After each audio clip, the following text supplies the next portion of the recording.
ओम नमो भगवते वासुदेवाय। आजिर एही आलोचनाकु समस्तंकु स्वागत। आमे पुणी थरे अतिबड़ी जगन्नाथ दासंक ओडिया भागवतर श्री अमृतमय पदावली भितरकु जिबा। आजि द्वादश अध्यायर षष्ठ भाग। आज्ञा। एहार जो गभीरता अछि ताकु भल भावरे बुझिबाकु हेले शेष जाए आम सह रहिबाकु अनुरोध। आउ एमिति आलोचना आगकु भी सुनिबा पई चैनल को सब्सक्राइब करिबाकु जमा भूलिबेनी। निश्चय। आज आमे जोंठु आरंभ करिबा सेठी गोटे बड़ केमती कहिबी मोड़ आसुची कहानी रे। धृतराष्ट्र आउ गांधारी एत्ते काल परे सेमाने एबे नगर छाडुछंती। हाँ, विदुरंक कथारे। आज्ञा। आउ ए कथाटा युधिष्ठिरंकु केमिति व्यस्त करूछि आउ शेषरे केमिति नारद आसुछंती सेइटा आजि देखिबा। बहुत रोचक प्रसंग। तबे आसंतु सेइठु आरंभ करिबा। धृतराष्ट्र आउ गांधारी बनकु जाउछंती। द्वादश अध्यायर एई पद 102 रु 106 शुणन्तु। विष्णुर माया करी दूर नबरु होइला बाहार पतिर वनवास कथा शुणी सानंदे पतिव्रता विदुर कंधे देई कर नगरु होइले बाहार मन आनंदे बेनिजने पशिले हिमालय बने क्षत्रिय जेहने महायुद्धे पसई मनर सानंदे। बाह, केते सुंदर भावरे कुहा जाइछि। देखंतु प्रथम धाड़ी विष्णुर माया करी दूर माने जो मोह माया तांकु बांधी रखिथिला संसारर मोह। हाँ, सेइटा जेमिति कटिगला। विदुरंक ज्ञानोपदेश परे से माया गला परे जाई से नगर छाड़ी पारिले। आउ गांधारींक कथा तो आहुरी आश्चर्यजनक। स्वामी बणकु जाउछंती शुणी दुख करिबा बदଳରେ से खुशी हेले। एटा केमेति? एइटा तो तांको पतिव्रता धर्मर चरम निदर्शन ना। तांको पाई तो स्वामी जुआड़े सिए सियारे। जदि स्वामी आध्यात्मिक रास्ता धरुछंती तेबे सेथिरे साथ देबा ही तांकर आनंद। हाँ, सेइटा धर्म पालनर आनंद। भितरे पसिले। आउ शेष पद क्षत्रिय जेहने महायुद्धे पसई मनर सानंदे। बाह, संसार छाड़िबाकु युद्ध सह तुलना। हाँ, एडा गभीर कथा।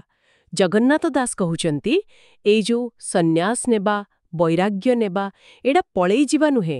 एडा गोटे भितरर युद्ध निज इंद्रिय निज मन सहित।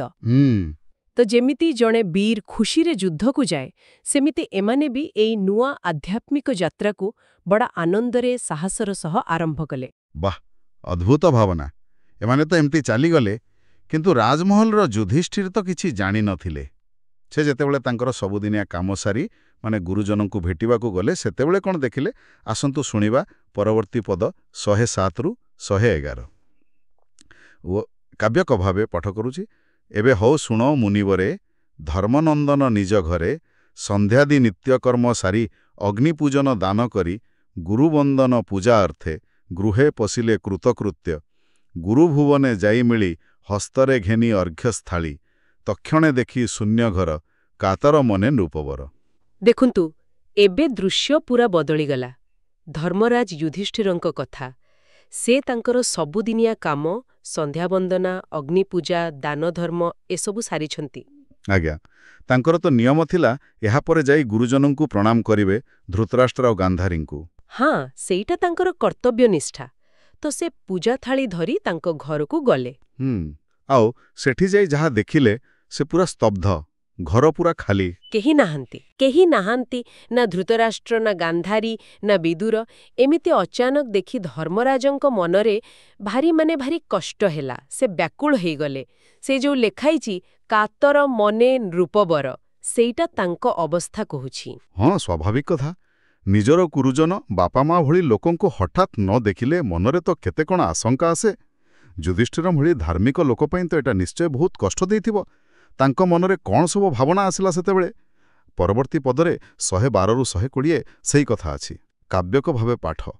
पुछिले संजयंकु चाहि मु गुरुजने गले काहि केही न शुणंती वचन भय चाहंती छन्न छन्न पुणी बोलंती जने चाहि ता तो जननी गले काहि विदुर नाही मोर पासे ता तो जननी मो नदिसे लोचने नदिसई पथ दहिबे बयसे वृद्धत्व पुत्रंक मरणे दुखित केवण देशे उपगत नपुण पुत्र शोक जाळे प्राण छाड़िले गंगा जळे बंधु सुहृत पुत्र नासे मोर जननी तात त्रासे दुख सागरे निमज्जिले ମୋର ଦୁଷ୍କୃତ୍କର୍ମ ଫଳେ।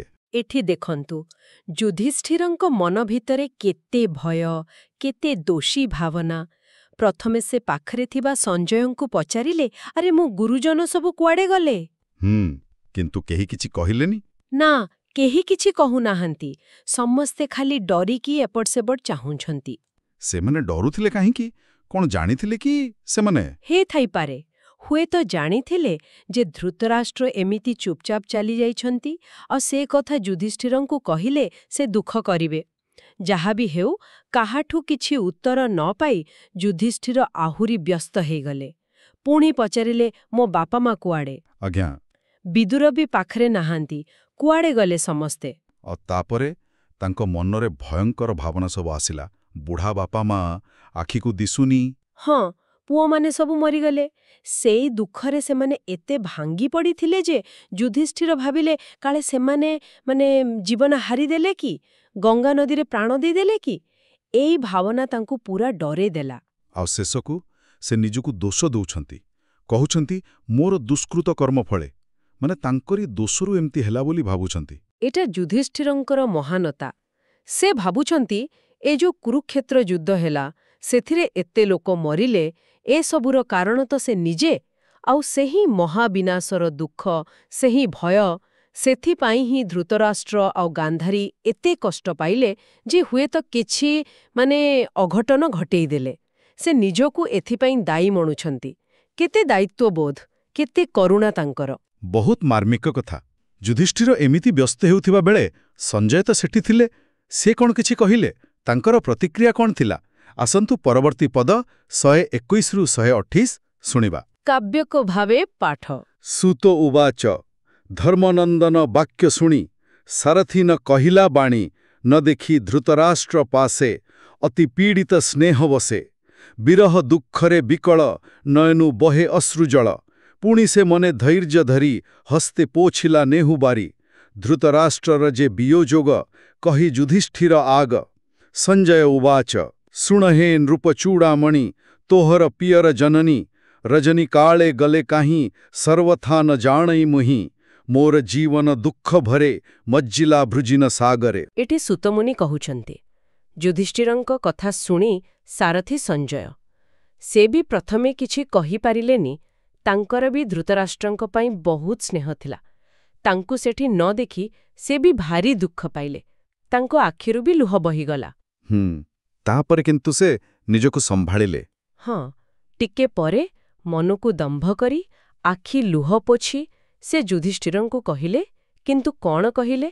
କହିଲେ, ହେ ରାଜା, ଆପଣଙ୍କ ବାପା ମା ରାତିରେ କୁଆଡ଼େ ଗଲେ ସେ କଥା ମୁଁ କିଛି ଜାଣିନି। ସେ କ'ଣ ସତ କହୁଥିଲେ ନା କଥାଟାକୁ ଲୁଚଉଥିଲେ? ସେଇଟା ତ ସ୍ପଷ୍ଟ ନୁହେଁ। ହୁଏତ ସେ ସତରେ ଜାଣିନଥିଲେ କିମ୍ବା ଜାଣିଶୁଣି କହୁନଥିଲେ। କିନ୍ତୁ ସେ ନିଜର ଦୁଃଖ କହିଲେ, ଏମିତି ଘଟଣା ପରେ ମୋ ଜୀବନ ବି ଯେମିତି ଦୁଃଖ ଆଉ ପାପ ସମୁଦ୍ରରେ ବୁଡ଼ିଗଲା। ସେ ଯୋଉ ବୃଜିନ ସାଗର କଥାଟା ବହୁତ ଗୁରୁତ୍ୱପୂର୍ଣ୍ଣ। ଧୃତରାଷ୍ଟ୍ରଙ୍କ ବିନା ସେ ନିଜକୁ ଅସହାୟ, ଏକା ଆଉ ଦୁଃଖୀ ମନେ କରୁଛନ୍ତି। ତେବେ ସଞ୍ଜୟଙ୍କ କଥା ଶୁଣି ଯୁଧିଷ୍ଠିରଙ୍କ ଚିନ୍ତା ତ କମିଲାନି, ବରଂ ଆହୁରି ବଢ଼ିଗଲା। ସ୍ଥିତିଟା ଯେମିତି ଗୋଟେ ଜାଗାରେ ଅଟକିଗଲା। ଆଉ ଠିକ୍ ସେହି ସମୟରେ ଗୋଟେ ପୁରା ଅପ୍ରତ୍ୟାଶିତ ଘଟଣା ଘଟିଲା। ଏକଦମ ଠିକ୍। ଯେତେବେଳେ ସମସ୍ତେ ଏମିତି ଦୁଃଖ, ଦ୍ୱନ୍ଦ୍ୱ ଆଉ ଅନିଶ୍ଚିତତା ଭିତରେ ବୁଡ଼ି ରହିଥିଲେ, ସେତିକିବେଳେ ଦୈବୀ ସହାୟତା ଆସି ପହଞ୍ଚିଲା। ଆସନ୍ତୁ ସେହି ଅପୂର୍ବ ଦୃଶ୍ୟର ବର୍ଣ୍ଣନା ଶୁଣିବା। ପଦ 129ରୁ 136। କାବ୍ୟକ ଭାବରେ ପାଠ।